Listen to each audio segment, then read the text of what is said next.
This is a tutorial on how to open up a image file in Photoshop and save it as a different size. All right, so I'm here on the desktop on my Mac, and I have a folder here called Printable Examples. I'm going to double click and open this folder, and I'm going to go to the file I want to open. And the file that I want to open in this particular example is this 24 by 36 inch image. Now I can right click the mouse and I can go to open with and then open it with Photoshop. That's one way of doing it. I'm going to show you another way of doing it. So I'm going to go into my Photoshop app and I'm going to go up here at the very top. You'll see a file where it says file. You're going to click on that. And then you're going to click open. Now you can also use this hotkey, which is right here. You'll see it right here to the right. And that says command and the letter O on the keyboard. Now on the PC, that's control O, but on the Mac, it's command O. So anyway, I'm going to click on that. I'm just going to go to the open dialog box. Now, right now, it's already set to the folder because this is the last folder that I opened. So by default, it's going to go there. Otherwise, you can go to the left here, and it's got these little quick places that you're used to opening things. So you can click on desktop and then printable examples.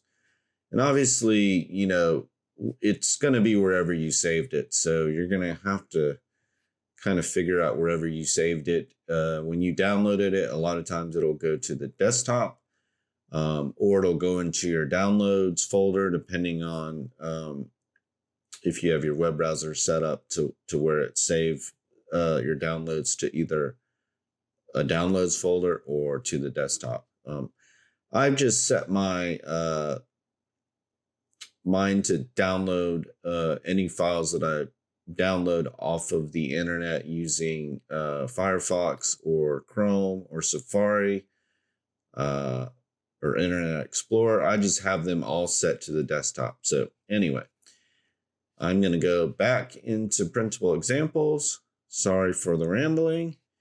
And I'm just going to click on this file, the 24 by 36 inch file that I want to change the size. All right, I'm going to open that up. And obviously this tutorial is for anybody that bought one of my files, one of my printable wall arts on one of my stores. However, this tutorial can work for anybody that wants to open up an image in Photoshop and change the file size. So without further ado, let's change the file size. We're going to go over here up to the image, right here where it says image, and then we're going to come down here to image size. We're going to click that. It's going to pull up this dialog box. And I'm just going to zoom out in the little dialog box just so you can see what I'm doing here. And one important note is that right over here next to the width, you'll see this little pull down box. A lot of the times it's set to pixels. And the reason why that is because by default, I believe Photoshop just has it set to pixels. Now you can change that in the Photoshop preferences. I'm not going to get into that in this tutorial, but just wanted to let you know that if it's on pixels or any of these other things, you may want to change it to inches. Obviously, if you're in a different country where you use the metric system, you would want to change it to centimeters. But I happen to be in the US and our frame sizes are measured in inches. So I'm just going to go back and click inches. And then over here, you'll see if I change the width, I'm going to change it to 16. It went ahead and automatically changed the height, which is great in my case. And the reason why I did that is there's this little button right here. It looks like a little chain link. And then this button, if you hover over it, it'll tell you kind of what it is. And so that's the aspect ratio constraint button. So if I click it, as you can see, it's not linked anymore. So what that means is I've turned off constraint ratios. So to kind of illustrate this, I'm going to change the width to 2. And when I change the width to 2, watch the little image on the left. So I'm going to change that to 2. As you can see, it's showing you a little preview of what this image is going to look like when it comes out. Obviously, I don't want it 2 inches wide by 24 inches tall because it's it's really distorted. It's not going to look good. So anyway, that's why I like to make sure this box is checked. And when you check it, you'll see that it's got these little lines that link the width to the height. And that just shows you that you have constraint proportions turned on, which is great. So after I've clicked that, as you can see, it just goes back to the default of what the size originally was. So I'm going to change that back to 16 by 24.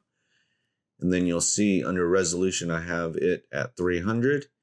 And that's because I save all of my print files that I put on my store to 300. The reason why is 300 is a really good DPI or resolution, pixels per inch, to print at. I won't go into DPI now in this tutorial, but just know that 300 DPI is a very good DPI. It's a very high quality. So I'm going to hit OK. And then now, just to double verify, I'm going to go back to image, and I'm going to go back to image size.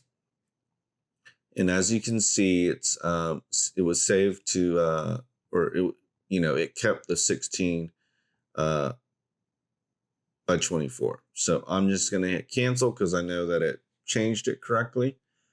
And then now the last thing you're going to want to do is you're going to want to hit file, and you're going to want to save it.